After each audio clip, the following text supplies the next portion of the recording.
여러분, 어떤 자가 행복한 자입니까? 여러분의 얼굴을 보니까 이런 이야기가 생각이 나서 먼저 한번 좀 들려드리고자 합니다. 잘 아는 이야기일 텐데요. 아버지와 아들이 목욕탕에 가게 되었습니다. 아버지는 탕 안에 들어가서 시원하다고 이야기를 하고 김이 모락모락 올라오는 모습을 보면서 아들에게 그렇게 이야기를 했다고 합니다. 사랑하는 아들아, 이게 시원하고 참 좋다. 이리 들어오너라. 그래서 그 아들이 아버지의 말을 믿고 들어갔다가 얼마나 물이 뜨거웠던지 발을 까치발을 하면서 그리고 밖으로 나왔습니다. 그리고 자기도 모르는 사이에 입에서 나온 말이 있었습니다. 뭐라고 했다고요? 세상에 믿을? 예. 아버지가 이 이야기를 듣고 속이 좀 상했습니다. 어떻게 아들이 아버지에게 이렇게 못된 욕을 할 수 있는가? 그래서 이제 탕 안에서 조금 참고 있다가 아버지가 화가 나서 아들을 빨리 데리고 나와서요. 옷장 있는 대로 데리고 나가서 이제 아버지가 좀 화풀이를 했다고 합니다. 그러면 안 되지만 아이를 조금 배도 때리기도 하고 가슴에 이렇게 치기도 하고 정신이 있냐 없냐 하고 막 그렇게 이야기를 했다요. 아들이 실컷 맞다가 하는 이야기가 뭐라고요? 네 아들 죽지 내 아들 죽냐? 예, 그렇게 이야기를 하더랍니다. 아버지가 생각을 해보니까 굉장히 미안하거든요. 그렇지, 내 아들이 죽지 지 아들 죽지 않거든요. 이래가 잘못했구나. 화해도 할 겸 배도 고프고 그래서 이제 밖에 나와서 붕어빵 5개를 샀다고 합니다. 그래서 내가 어른이니까 나는 3개 먹고 너는 아이니까 2개 먹고 그래서 맛있게 나누어 먹었습니다. 아버지가 이제 아들한테 그렇게 이야기했다고 합니다. 아들아, 배부르지? 하고 이야기하니까 아들이 뭐라고 이야기했다고요? 2개 먹고 배부르면 3개 먹은 놈은 배? 그렇게 말을 하면 행복이 있겠습니까? 그렇게 이야기를 하면 정감이 가겠습니까? 살다 보면 때로는 행복하기를 원하지만 정감이 없을 때가 있다, 그런 말이죠. 오늘 본문의 말씀에 보면 행복이라고 하는 단어가 나와 있습니다. 여러분, 오늘 본문 말씀을 같이 한번 볼까요? 33장 29절 말씀을 한번 보시면 이스라엘이여 너는 어떤 사람이라고요? 행복자로다, 행복한 사람이로다 라고 이렇게 이야기합니다.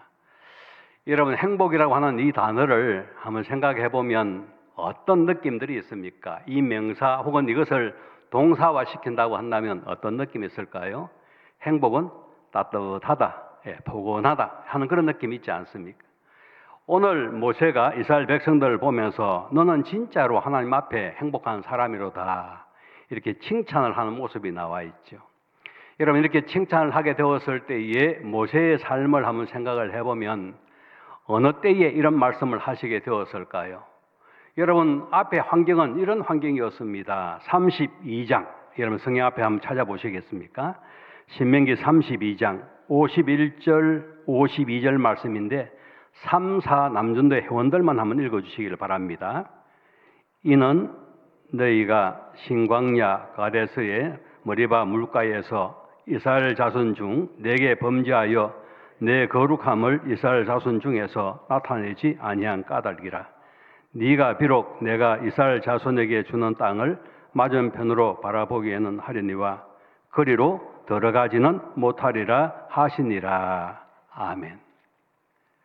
여러분, 이런 이야기를 하나님으로부터 모세가 듣게 되었다 그 말이죠. 그렇게 40년 동안 애쓰고 힘쓰고 노력하는 가운데에 가나안 땅에 들어가기 위해서 백성들을 인도를 했는데 하나님께서 모세에게는 모세야, 저 땅이 너무 아름답지. 아브라함에게 준 땅, 야곱에게 준 땅, 요셉에게 준 땅, 너무 아름다운 땅이지만은 너는 그리 들어간다 못 들어간다? 못 들어간다는 거예요. 여러분, 이 이야기를 들었을 때에 모세의 가슴을 한번 생각해 봤으면 좋겠습니다. 억장이 무너지고 하늘이 무너진 것 같고 그리고 하늘이 노란 느낌들을 가지게 될 거예요. 하나님, 내가 부족하지만 그래도 하나님께서 나를 이곳까지 인도했으니까 가나안 땅에 그래도 발목이라도 좀 닿을 수 있도록 해 주십시오. 그것 때문에 내가 지도자가 되었지 않습니까? 하는 마음이 들게 되는 거죠. 그런데 하나님께서는 32장에서는 네가 그 땅을 바라보지만은 너는 들어가지 못한다라는 이야기를 했으니까 마음이 불편하기 그지없는 시점입니다. 그렇지만은 이 말씀을 수용했습니다. 아멘. 내가 겉으로 볼 때는 하나님 이렇게 좀 해주시면 좋겠는데 하나님이 그렇게 말씀하시면 알겠습니다. 따라가겠습니다. 수용하고, 그리고 이제 33장 말씀해 보면 그가 그의 자손들에게, 지파들에게 불러서 축복하는 내용이 33장 말씀에 쭉 이렇게 나와 있죠. 그렇다고 한다면 여러분, 이 모세라고 하는 사람은 비록 내가 가나안 땅에 들어가지 못하지만 하나님이 지금까지 나와 함께 했고 나와 함께 하신 하나님이 너희들과 함께 할 것이다 라고 이제 생각하시면서 이 말씀을 주시게 된 거예요. 여러분, 그렇다고 한다면 오늘 이 말씀은 비록 지금 모압 땅에서, 모압 평지에서 이 말씀을 듣고 있지만은 대상이 누굽니까? 어떤 대상이 이 말씀을 듣고 지금 행복자로 살아갈 수 있단 말입니까? 출애굽 2세대들이 바로 이렇게 행복을 누릴 수가 있는 것이죠. 거기에 1세대 가운데 두 사람이 있었는데 여호수아와 갈렙은 이 말씀을 받아들이면서 알겠습니다라고 이야기했지만 그 외의 사람들은 다 이 광야 생활을 하면서 이제 인생을 마감하게 된 것이죠.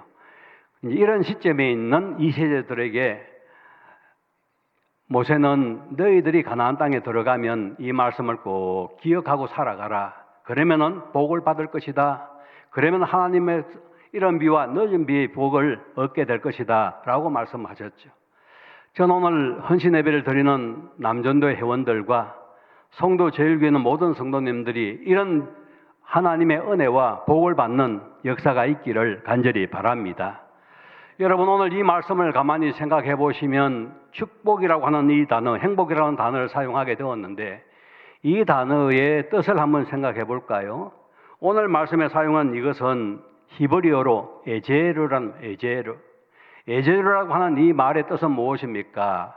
행복이다라는 그런 의미가 있고요. 뿐만 아니라 해피니스, 이런 어떤 하나님께서 나와 동행해 주는 것, 이것이 바로 이 행복이라고 하는 단어 속에 들어가 있는 것이죠. 하나님이 단어를 사용하게 되었을 때도 마찬가지로 우리에게는요, 복이라고 하는 단어를 사용해 주셨습니다. 창세기 1장 26절 말씀에 보면 하나님이 그들에게 무엇을 주시며? 복을 주시며. 그때 하나님이 주시는 복은 무엇일까요? 바라크. 하나님께서 그들에게 하나님의 뜻을 가지고 하나님의 가슴을 가지고 살아갈 수 있는 하나님이 주시는 선물은 복인 줄로 믿으시기를 바랍니다. 그러나 하나님의 사람들이 사람들을 격려하고 위로하고 은혜를 베풀어 주는 것을 보고 우리는 복 줬다라고 이야기하지 않습니다. 우리는 행복을 나눈 사람들이다라고 이야기하는 것이죠. 한번 따라해 볼까요?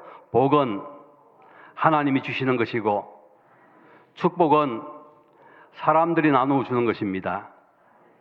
동의하시면 아멘. 복은 하나님이 주시는 거예요. 그래서 여러분, 창세기 12장 말씀에서도 하나님께서는 복에 대해서 말씀하실 때에 그 복은 바로 바라크의 복을 말씀하고 있는 것이죠. 오늘 창세기 33장에서 모세가 사용하고 있는 이 복은 바로 하나님이 주시는 그 복을, 내가 받은 그 은혜를, 복을 내가 너희들에게 나누어 준다라고 하면서 행복을 나누어 주고 있는 내용들입니다. 그렇다고 한다면 여러분, 오늘 이 본문 말씀에서 어떤 행복을 기억했기 때문에 진짜 너희들은 행복한 사람이라고 이야기를 했을까요? 오늘 이 본문에 보면 세 가지 복이 하나님이 주시는 그 은혜들을 기억하면서 세 가지의 그 행복들이 나와 있는데요. 먼저 첫 번째 행복은 어디에 나와 있냐 하면 33장 3절 말씀에 그것이 나와 있습니다.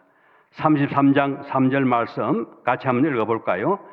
여호와께서 백성을 사랑하시나니 모든 성도가 그의 수중에 있으며 주의 발 아래에 앉아서 주의 말씀을 받는도다. 아멘. 여호와께서 누구를 사랑하신다고요? 자기 백성을 사랑하신다. 그 백성을 사랑하는 자에게 무엇을 주신다고요? 말씀을 주신다. 하나님의 말씀을 먹는 사람이, 하나님의 말씀을 받는 사람이, 하나님의 말씀을 가지고 살아가는 사람이 진정한 행복자라고 말씀하고 있습니다. 저는 우리 이 성도 제일교회 모든 성도님들이 오늘 모세가 건면하고 나누어 줬던 이 선물을 다 여러분들이 나누어 얻기를 간절히 바랍니다. 하나님이 나에게 또 우리 모세가 우리들에게 이 행복을 나누어 주셨는데 그 한 가지는 하나님이 사랑하는 복을 주셨다, 그런 말이죠. 여러분, 이 복이라고 하는 이 사랑이, 하나님이 우리를 사랑하셨다라고 말씀하셨는데 이 사랑이라고 하는 것의 반대말은 무슨 말일까요? 어떤 것이 사랑의 반대말일까요? 미움이 반대말이다라고 우리가 생각할 수 있죠. 사랑한다, 미워한다 라고 생각할 수 있어요. 여러분, 그렇게도 생각할 수 있지만 어떤 것이 사랑의 반대말일까요? 내버려 두는 것이, 무관심하는 것이 바로 이 사랑의 반대말이라고 이야기할 수 있습니다. 여러분, 우리가 사랑하지 아니하면 그 사람이 무슨 일을 하든지 간에 어떤 행동을 하든지 간에 관심 가지지 아니하면 그것이 바로 미워하는 증표라고 이야기할 수 있는 것이죠. 하나님이 우리를 사랑한다고 한다면 어떻게 할까요? 자기의 하나밖에 없는 독생자 아들을 보내주시면서까지 내가 너를 사랑한다. 요한복음 13장 말씀에 내가 너를 끝까지 사랑한다라고 말씀해 주셨습니다. 이런 사랑이 오늘 저와 여러분들에게 있는 줄로 믿습니다. 그런데 하나님이 사랑하지 않는 자는, 하나님과 죄로 인해서 멀어진 자는 하나님이 내버려 둔다. 여러분 아시지 않습니까? 어디에 그런 말씀이 나와 있습니까? 로마서 1장 말씀해 보면 하나님께서 내버려 둔다라고 이제 말씀을 하셨는데, 여러분 로마서 1장 말씀에 어디에 그런 말씀이 나와 있습니까? 24절 말씀에 보니까, 로마서 1장 24절 말씀에 그러므로 하나님께서 그들을 마음의 정욕대로 내버름에 버려두사 그들의 몸을 서로 욕되게 하게 하셨으니라고 이야기합니다. 어디에 내버려 뒀다고요? 더러운 정욕에 내버려 두니까 그 사람들이 엉망이 되었다 말씀하고 있죠. 엉망이 되는 그 내용이 무엇이냐 하면 하나님을 섬겨야 되는데 우상 숭배를 한다는 거예요. 하나님 마음에 합하게 살아가야 되는데 하나님이 내버려 두니까 사람들이 신을 만들어서 내 신이다라고 섬긴다는 거예요. 이것이 바로 하나님이 내버려 둔 사람들의 모습이라고 이야기하고 있죠. 두 번째는 여러분 26절 말씀해 보면 뭐라고 이야기하고 있습니까? 하나님께서 그들을 부끄러운 욕심에 내버려 두자. 어떻게 영리가 일어난다는 거예요. 순리대로 살아가야 되는데 순리대로 살아가지 않는 일들이 벌어진다는 것이죠.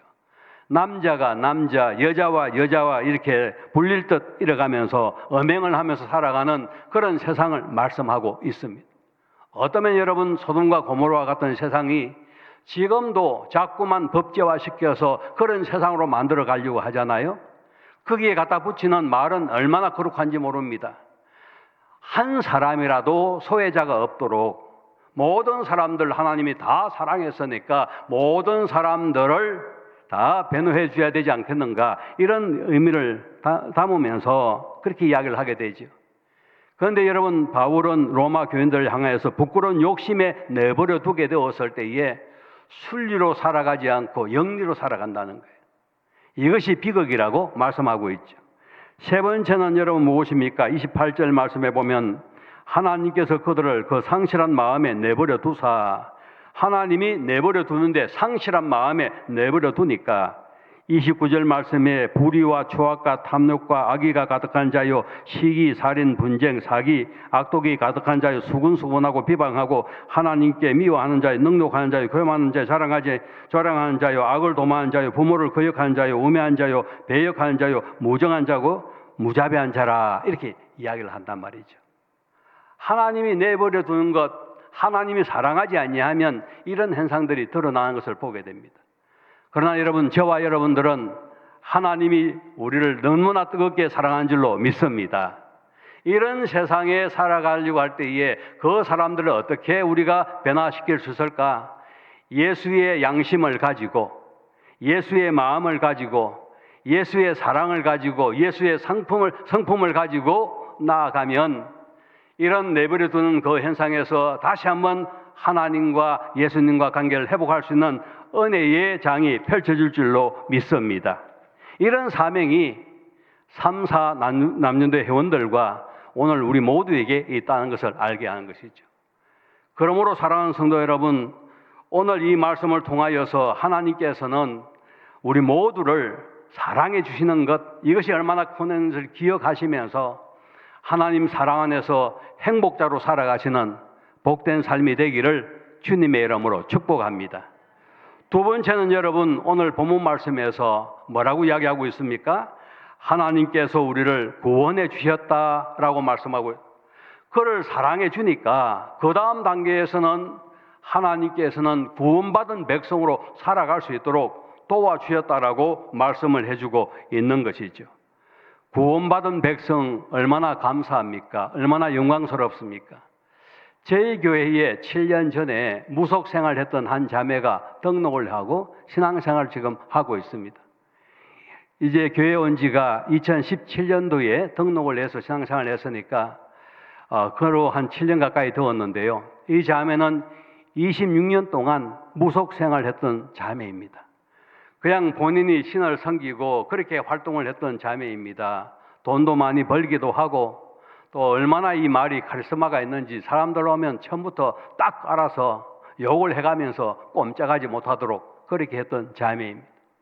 그분이 하나님의 은혜를 입고 교회로 들어왔습니다. 처음 들어와서 제 방에 들어와서 하는 이야기가요, 이런 이야기를 하더라고요. 목사님, 이 교회에 오니까 마귀가 얼마나 많은지 여기저기에 마귀가 꽉 찼습니다. 그 이야기를 저한테 하더라고요. 그리고 나서 또 한 이야기가 무엇이냐 하면, 목사님, 이 썩은 냄새가, 내가 예배를 드려보니까 썩은 냄새가 나서 이 어떻게 해야 되는지 모르겠다고, 여기저기에 썩은 냄새 너무 난다고.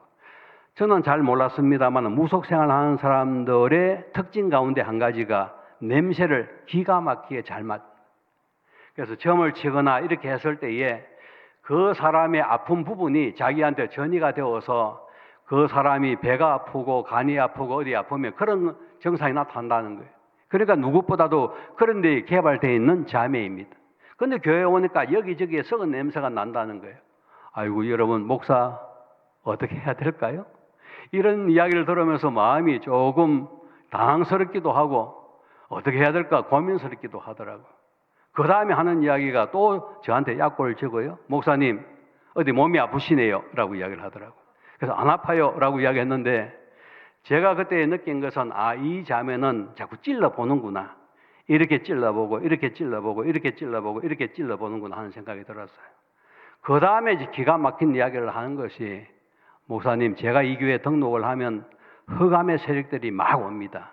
이 주목 생활했던 사람들, 무속 생활했던 사람들, 이런 사람들이 오는데 그런 사람들 전도해도 되겠습니까? 라고 이야기를 하더라고요. 만약에 여러분들이 목사라고 한다면 그럼요, 어서 오십시오, 환영합니다, 그렇게 이야기할 수 있을까요? 그 이야기를 들을 때에 제 마음속에는 얼마나 수심이 가득한지, 이 자매가 구원받는 것은 감사한데 신 목사가 그런 사람이 아닌데 어떻게 이 자매를 감당할까 고민이 되는 거예요.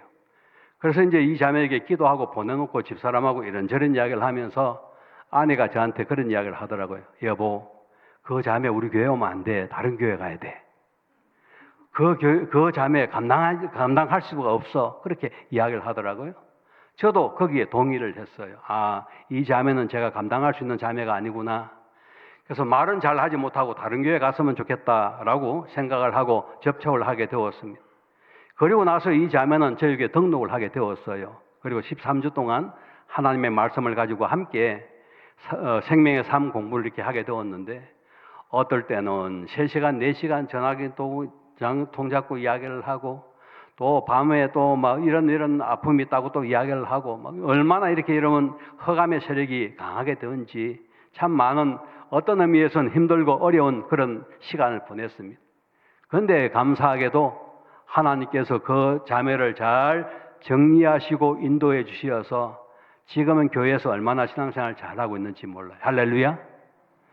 하나님께서 그를 확실히 잡아주니까 그가 그동안 섬겼던 그 신이 가짜 신이구나, 그렇게 해서 이번에 책이 나왔는데 진짜 신을 만났다 하는 책을 내놓고 이제 사실은 세계적으로 나가서 간증을 하는 자매입니다. 하나님이 나를 만나주셨고 나에게 은혜를 입혀 주셨고 나를 구원해 주셨습니다. 그 사랑 감사합니다. 그리고 이 자매는 자기의 남편도 좀 주목세계에 좀 있었고요. 어머니도 무속 생활했고 언니도 무속 생활했고 남동생도 무속 생활했고 다 무속의 가정이었는데 이제 그 자기의 남편이라든지 어머니 또 자기의 남성들이라든지 또 언니 그 법당들을 제가 그렇게 다 치워드리면서 신앙생활 할 수 있도록 하고 지금 어머니와 그 남편은 학습 세례 다 받고 지금은 무엇을 하고 있냐면 생명의 삶 본인이 은혜 받았던 13주의 과정을 지금 8주까지 공부를 이렇게 하였습니다. 여러분 그 자매가 구원의 역사를 간격을 체험하면서 하나님 너무 감사합니다. 내가 알고 보니까 하나님 마음을 가정에 아프게 했던 사람입니다. 내가 참 구약 성경부터 신약 성경까지 계속 이렇게 읽어보니까 하나님께서 제일 싫어하는 것이 우상숭배 싫어하고 무당들 싫어하고 또 하나님 싫어하는 것이 뭐 이 우상숭배 만들어서 하는 이런 것도 다 싫어하는 건데 거기에 내가 앞잡이로 생활했습니다. 이제 내가 모든 거 다 버리고 그런 생활에 있는 사람들을 인도해서 주님 앞에 이끌어 가겠습니다. 할렐루야. 이런 구원받은 간격 가운데서 지금은 신앙생활 잘하고 그렇게 간증하면서 영광 돌리고 있습니다. 사랑하는 믿음의 동지자 여러분, 여러분들이 진정으로 행복자라고 한다면 이 말씀을 꼭 기억하시기를 바랍니다. 나는 구원받은 사람으로서 살아간다. 할렐루야. 구원받은 사람들이 교회 안에서 형제와 자매로 만나서 하나님께 영광 돌리며 살아가는 복된 자인 줄로 믿습니다. 그러므로 여러분 교회 안에서는 서로 미워할 필요도 없습니다. 시기할 필요도 없습니다. 다툴 필요도 없습니다. 하나님이 나를 사랑해서 이 믿음의 길을 걸어가니 우리는 똘똘 뭉쳐서 오늘도 찬양할 때에 주 안에서 하나가 되어서 날아가자고 했던 것처럼 하나가 되어서 사랑함으로 하나님의 구원의 역사를 계속 펼쳐나가는 가운데에 어둠의 세력들은 물러가고 홍해가 갈라지는 역사가 있는 복된 여러분들과 남전도 회원들이 되기를 주님의 이름으로 축복합니다. 세 번째는 여러분 오늘 본문 말씀을 통하여 뭐라고 말씀하고 있습니까? 33장 29절 말씀에 하나님께서 우리를 승리하게 하신다라고 말씀하고 있죠. 한번 읽어볼까요? 이스라엘이여 너는 행복한 사람이로다. 여호와의 구원을 너같이 얻은 백성이 누구냐?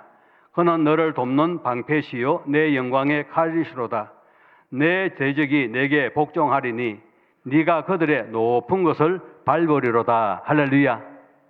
높은 것을 밟는다라고 하는 이 말은 무슨 말입니까? 승리해서 그 가장 높은 자리에 선다라는 그런 의미가 있지 않습니까? 어떤 사람이 하나님의 보호를 받아서 그 자리에 설 수가 있겠습니까? 오늘 이 말씀에 우리한테 가르쳐 주는 것이 바로 방패와 칼이 되어서 우리를 그렇게 인도해 준다고 말씀해 주고 있습니다.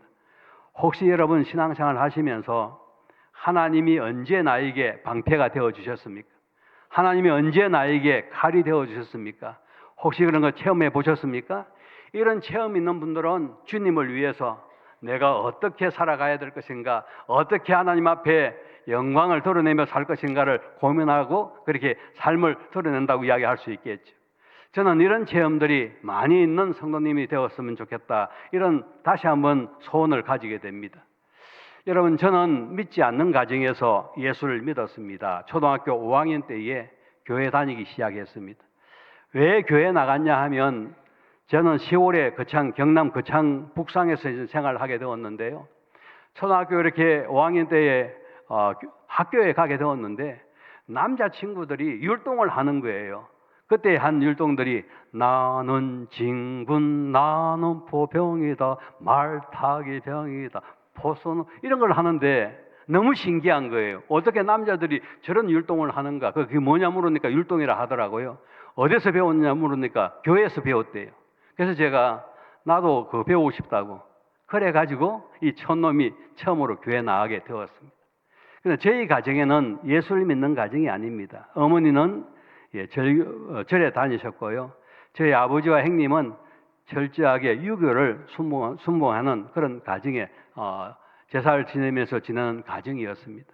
그래서 어머니한테는 그렇게 말씀을 드렸습니다. 어머니, 저는 송교사 절에 절대로 안 갈 거니까 입적시키시던 저의 이름을 빼주세요라고 이제 부탁을 드렸고요.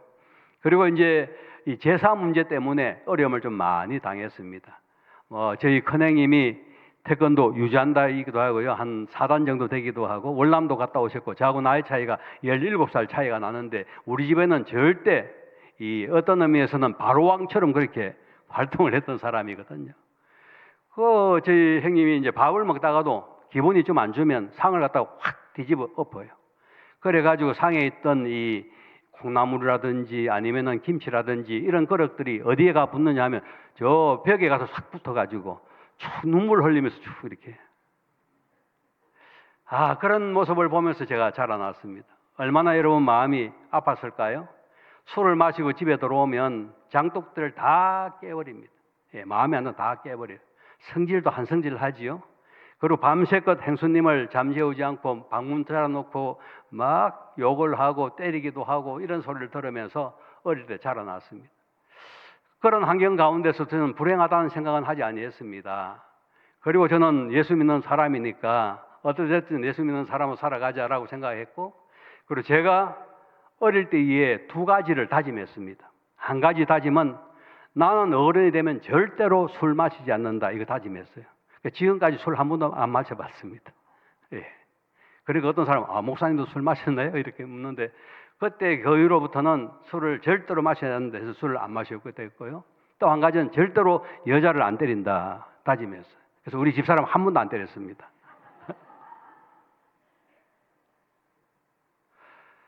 그런 교훈을 갖고 저는 신앙생활을 하면서 자라났습니다. 그런데 제일 큰 문제가 무엇이냐 하면 이 제사가 제일 큰 문제지 않습니까?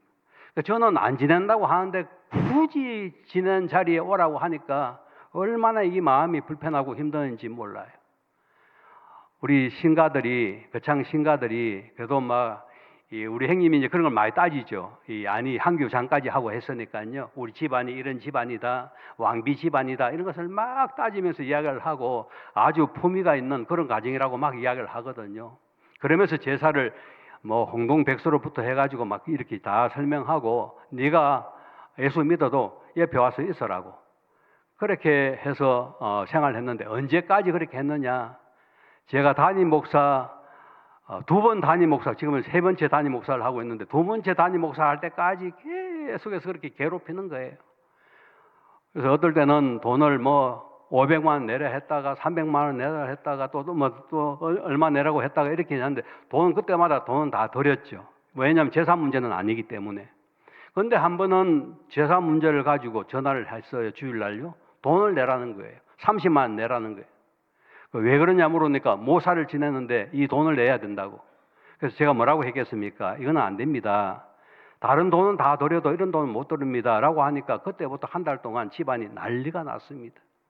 이제 집안이 엉망이 돼가지고 저희 어머니가 아들아 집에 네가 내려와서 좀 이야기를 해야 되지 이렇게 하면 안 되겠다라고 말씀을 하시더라고요. 그래서 알겠다고.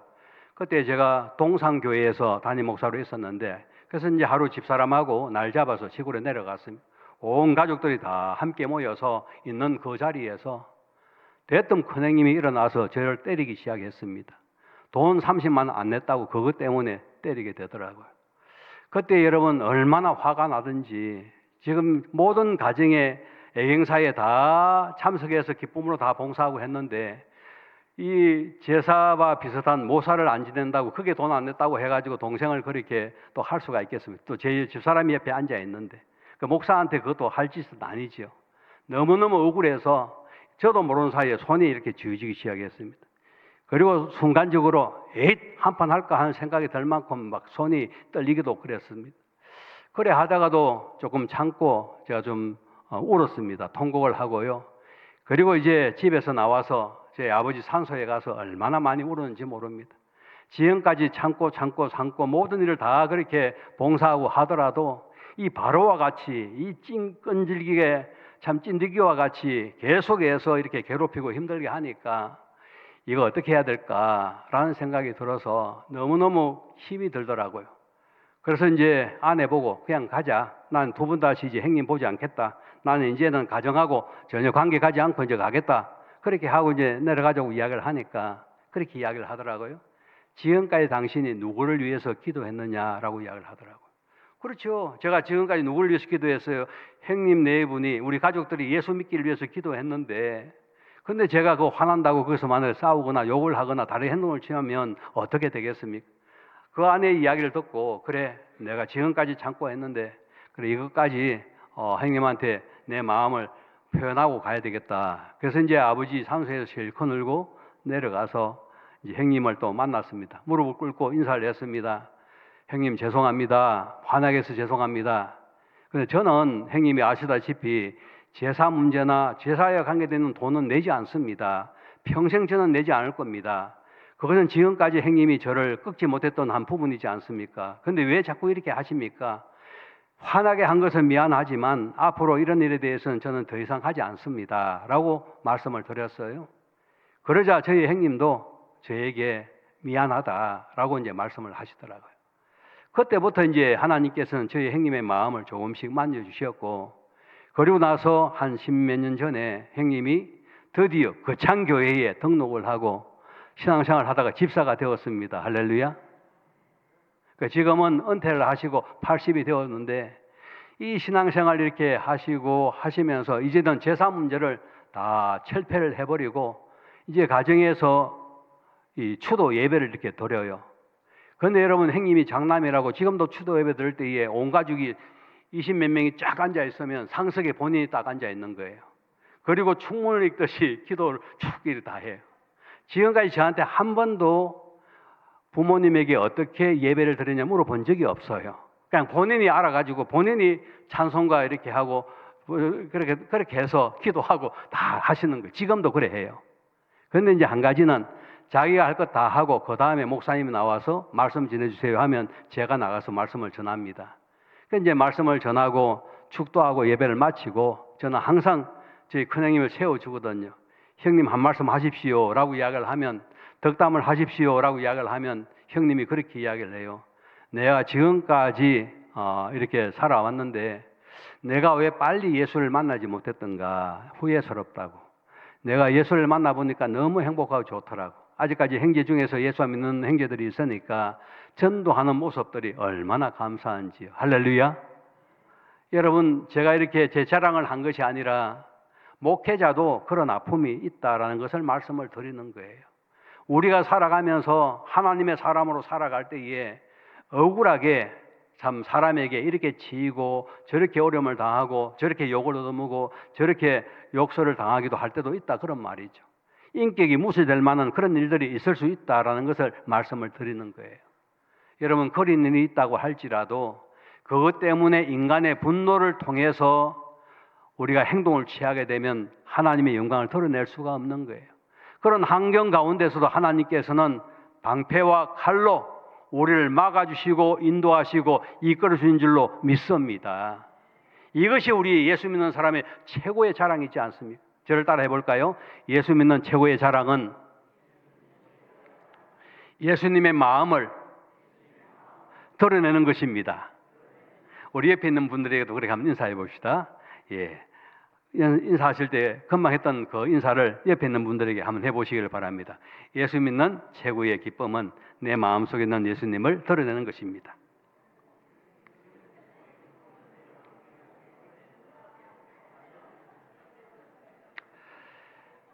예, 이제 말씀을 좀 정리하겠습니다. 저는 오늘 여러분들과 함께 어떤 사람이 행복한 사람인가에 대해서 모세에게 했던 말씀을 들었습니다.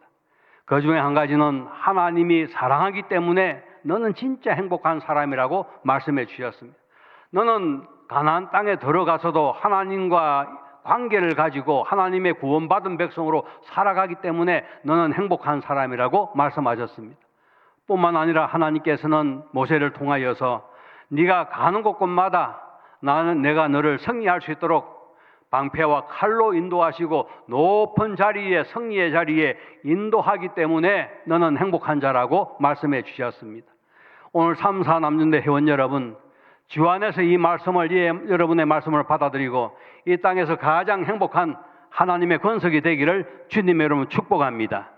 뿐만 아니라 우리 성도 제일교회 성도 여러분들이 오늘 이 말씀을 기억하면서 어디에서 어떤 일을 당하든지 간에 나는 행복한 하나님의 사람인 것을 기억하시면서 하나님의 영광을 드러낸 나팔수로 쓰임받고 영광 돌리고 행복한 삶을 사는 모든 성도님들이 되시기를 주님의 이름으로 축복합니다. 아멘.